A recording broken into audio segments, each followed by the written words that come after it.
दोस्तों, कोरोना को लेकर हर दिन कोई ना कोई बड़ी खबर सामने आ रही है। अब भारत के लिए बड़ी खबर ये है कि कोरोना यहाँ दम तोड़ चुका है। तो दोस्तों, इसी दौरान रूस की वैक्सीन को लेकर एक ऐसी खबर आई है जिसने पूरी दुनिया की नींद उड़ा दी है। ये वही वैक्सीन है जो भारत के सीरम इंस्टीट्यूट बना रही है और रूस के जासूसों ने इसकी तकनीक ब्रिटेन से चुराई है और उसे बनाई है। ये बात मैं आपको बताऊंगी, लेकिन उससे पहले आपको बता दूं कि पूरी दुनिया में फिलहाल कोरोना का क्या हाल है। भारत में कोरोना की हो गई छुट्टी। आ गई है सबसे बड़ी खुशखबरी, लेकिन दुनिया के विकसित देश बेहाल। दोस्तों, कोरोना की देश में लगातार छुट्टी हो रही है। बीते एक दिन में महज 14,000 नए केस ही मिले हैं। बड़ी बात यह है कि ये आंकड़ा बीते 224 दिनों में सबसे कम है। इससे पता चलता है कि कोरोना से मिली ये राहत कितनी बड़ी है।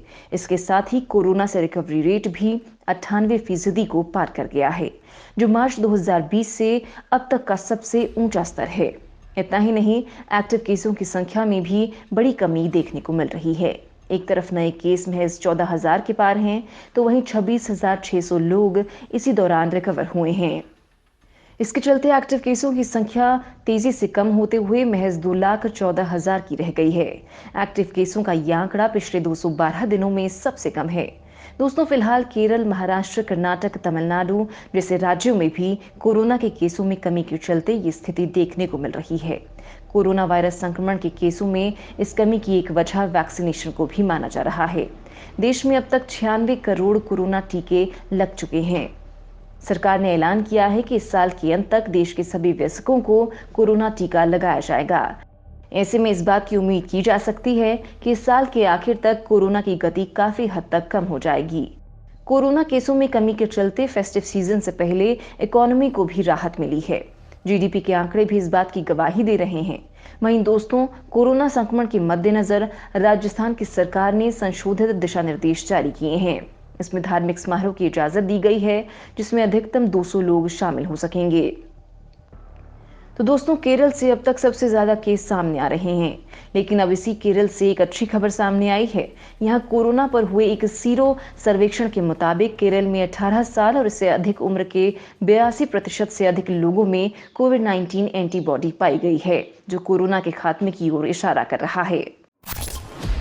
रूस की वैक्सीन पर सबसे बड़ा खुलासा। क्या चोरी की तकनीक पर बनी थी रूसी वैक्सीन? दुनिया की पहली कोरोना वैक्सीन बनाने का दावा करने वाला रूस सवालों के घेरे में है। ब्रिटिश मीडिया ने दावा किया है कि रूस के जासूसों ने ऑक्सफोर्ड एस्ट्राजेनेका का फॉर्मूला चुराकर स्पुतनिक वी वैक्सीन तैयार की थी। ब्रिटेन के गृह मंत्रालय ने इसकी पुष्टि तो नहीं की है, लेकिन इससे इनकार भी नहीं किया है। ब्रिटेन के 2 अखबारों द डेली मेल और द सन की रिपोर्ट में दावा किया गया है कि स्पुतनिक वी वैक्सीन को बनाने वाली रूसी company Gamaleya national research institute of epidemiology and microbiology ने ब्रिटिश फॉर्मूला चुराकर दुनिया की पहली कोरोना वैक्सीन बनाई है। रिपोर्ट्स के मुताबिक रूस ने ऑक्सफोर्ड एस्ट्राजेनेका का फॉर्मूला चुराने के लिए अपने जासूसों का इस्तेमाल किया। रूस के राष्ट्रपति व्लादिमीर पुतिन चाहते थे कि दुनिया भर में फैली इस खतरनाक महामारी का मुकाबला करने की रेस में मॉस्को का नाम सबसे आगे हो। ब्रिटिश मीडिया के मुताबिक जब दुनिया महामारी से त्रस्त थी, तब पुतिन के जासूस ब्रिटेन में मौजूद थे। ये जासूस फार्मा कंपनी की लैब से वैक्सीन की ब्लूप्रिंट चुराने वाले थे या फिर प्लांट से तैयार दवा, ये बताना मुश्किल है। ब्रिटेन की होम मिनिस्ट्री के अफसर डेमिन हिंस ने कहा, हम इस मामले पर टिप्पणी नहीं कर सकते, लेकिन इससे इनकार भी नहीं किया जा सकता है। वहीं ब्रिटिश खुफिया एजेंसी MI5 ने ब्रिटेन पर रूसी हैकर्स के हमले की कोशिश का खुलासा किया था। एजेंसी ने कहा था कि ब्रिटिश वैज्ञानिकों द्वारा कोरोना वैक्सीन के क्लिनिकल ट्रायल की घोषणा के करीब 1 महीने पहले यानी मार्च 2020 में रूसी हैकर्स ने ऑक्सफोर्ड यूनिवर्सिटी पर साइबर हमलों को अंजाम देने की बार-बार कोशिश की थी। रिपोर्ट के मुताबिक ब्रिटिश वैज्ञानिकों की घोषणा के बाद ही मई 2020 में ही रूस ने इस बात की जानकारी दी कि उन्होंने कोरोना महामारी से लड़ने के लिए दुनिया की पहली वैक्सीन तैयार कर ली है। खुद पुतिन ने अगस्त 2020 में एक टीवी इंटरव्यू में कहा था, रूस ने दुनिया की पहली कोरोना वैक्सीन तैयार कर ली है। रिपोर्ट के मुताबिक घटनाओं की टाइमलाइन बताती है कि मॉस्को ब्रिटेन में पहले क्लिनिकल ट्रायल के दौरान वैक्सीन का खाका तैयार कर चुका था। बाद के ट्रायल्स में सामने आया था कि स्पुतनिक वी ब्रिटिश वैक्सीन की जैसे ही काम करती है। दोनों वायरल वेक्टर टीके हैं, यानी कि दोनों निष्क्रिय वायरस का उपयोग प्रतिरक्षा प्रणाली को सक्रिय बनाने में करते हैं। ये कोरोना वायरस को नष्ट कर देता है। द सन ने अपनी रिपोर्ट में कहा कि सितंबर में मॉस्को में हुए 2 शुरुआती क्लिनिकल ट्रायल के नतीजे ब्रिटेन के प्रतिष्ठित जर्नल द लैंसेट में प्रकाशित हुए थे। इसमें संकेत मिलता है कि रूसी वैक्सीन सुरक्षित और प्रभावी है। रूसी वैक्सीन स्पुतनिक में ठीक उसी तकनीक का प्रयोग किया गया है जो ऑक्सफोर्ड की वैक्सीन में है। रूसी स्टडी में केवल 76 लोग शामिल थे और इनमें से केवल आधों को ही कोरोना का टीका लगाया गया था। भारत में हार रहा कोरोना, लेकिन दुनिया बेहाल। दोस्तों, कोरोना भारत में धड़ाम हो चुका है, लेकिन गोरे अंग्रेजों वाला ब्रिटेन कोरोना वायरस के खिलाफ लड़ाई में बुरी तरह हार चुका है।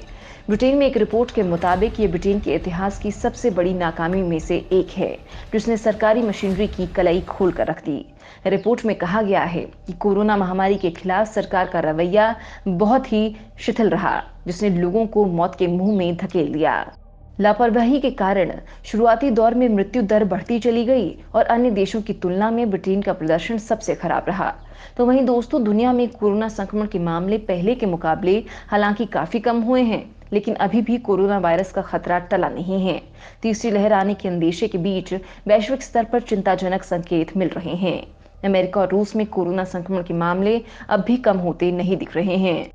यहाँ मृतकों का आंकड़ा चिंताजनक बना हुआ है। उधर ब्राजील में अब हालात सुधरने लगे हैं, तो ईरान में अभी भी काफी मामले सामने आ रहे हैं। WHO का फिर सामने आया दोगलापन। चीन को मंजूरी, भारतीय वैक्सीन पर नौटंकी जारी। तो दोस्तों, दुनिया के लेवल पर विश्व स्वास्थ्य संगठन की ओर से एक और घटिया हरकत सामने आई है। वो भारत की वैक्सीन को मंजूरी देने में नौटंकी कर रहा है, लेकिन चीन की घटिया वैक्सीनों को धड़ाधड़ मंजूरी दे रहा है।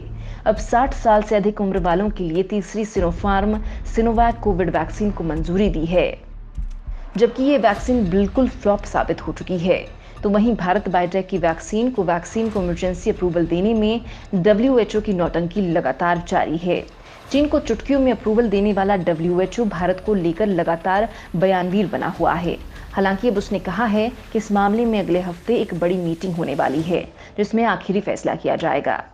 WHO की मंजूरी के बाद ही इसे दुनिया भर के अधिकांश देशों द्वारा स्वीकृत वैक्सीन माना जाएगा। भारत में फिलहाल भारत बायोटेक के वैक्सीन के आपात इस्तेमाल की इजाजत है, लेकिन अभी तक इस टीके को किसी पश्चिमी देश की नियामक संस्था से मंजूरी नहीं मिली है। इसकी वजह से कई देशों ने कोवैक्सीन लगवाने वाले लोगों के ट्रैवल को इजाजत नहीं दी है। कोवैक्सीन के लिए 19 अप्रैल को प्रस्ताव भेजा था, लेकिन तब से WHO सवाल दर सवाल करता जा रहा है। आपको बता दें कि भारत में फिलहाल 3 कोरोना वैक्सीन का इस्तेमाल किया जा रहा है। इनमें भारत बायोटेक की कोवैक्सीन, सीरम इंस्टीट्यूट की कोविशील्ड और रूस की स्पुतनिक भी शामिल है। और अब भारत के लिए एक और अच्छी खबर है। दवा कंपनी कैडिला हेल्थकेयर ने बताया कि उसके 2 खुराक वाले ज़ाइकोव-डी के तीसरे चरण का परीक्षण करने के लिए भारतीय दवा नियामक से अनुमति मिल गई है।